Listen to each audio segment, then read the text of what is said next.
போங்க.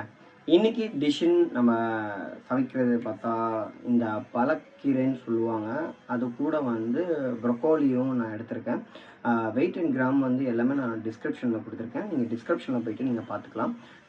இன்னைக்கு வந்து நான் சமைக்க போகிறது இந்த 2மே தான். இது 2மே என்ன இருக்குன்னா, அது நியூட்ரிஷன் பார்த்தீங்கன்னா, ஆன்டி ஆக்சிடென்ட் இருக்குது, பொட்டாசியம் இருக்குது. அதே மாதிரி வந்து பாலக்கீரையில் வந்து அயன் கண்டென்ட் வந்து நிறையாவே இருக்குது. ஸோ நீங்கள் வந்து ஹைப்பர் டென்ஷன் இருக்கவங்க கூட எடுத்துக்கலாம். ரொம்ப பெனிஃபிட் தான். சரி வாங்க இன்றைக்கி சமைக்கிறத பார்க்கலாம். இந்த பாலக்கீரையும் அப்புறமேட்டா அந்த ப்ரொக்கோலியும் நீங்கள் தண்ணியில் வந்து நல்லா பாயில் பண்ணி தனியாக எடுத்து வச்சுருங்க. ஸோ தனியாக எடுத்து வச்சுட்டு அதுக்கப்புறம் நான் சமைக்கிறது அப்படியே நீங்கள் கண்டினியூஸாக பாருங்கள். வந்து கொஞ்சோண்டு நெய் போட்டோம். அதுக்கப்புறம்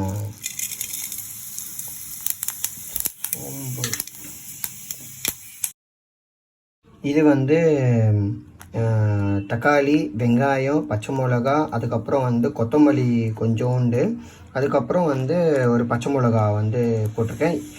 இன்க்ரீடியன்ட் எல்லாமே வெயிட் வந்து எல்லாமே நான் டிஸ்கிரிப்ஷனில் தரேன். நீங்கள் டிஸ்கிரிப்ஷனில் பார்த்துக்கோங்க. வந்து இஞ்சி பூண்டு பேஸ்ட்டு,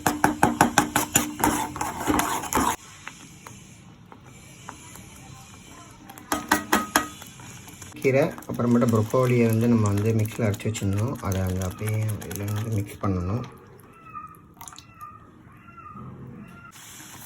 நம்ம வந்து காம்பினேஷன் பண்ணால் சப்பாத்தி நம்ம வந்து எடுத்துக்கலாம். சப்பாத்தி கூட இந்த பாலக்கீரை வித்து வந்து ப்ரொக்கோலி சாப்பிட்டா சூப்பராக இருக்கும். ஸோ நீங்கள் வந்து ட்ரை பண்ணி பாருங்கள். இது வந்து டயட்டோடது தான்.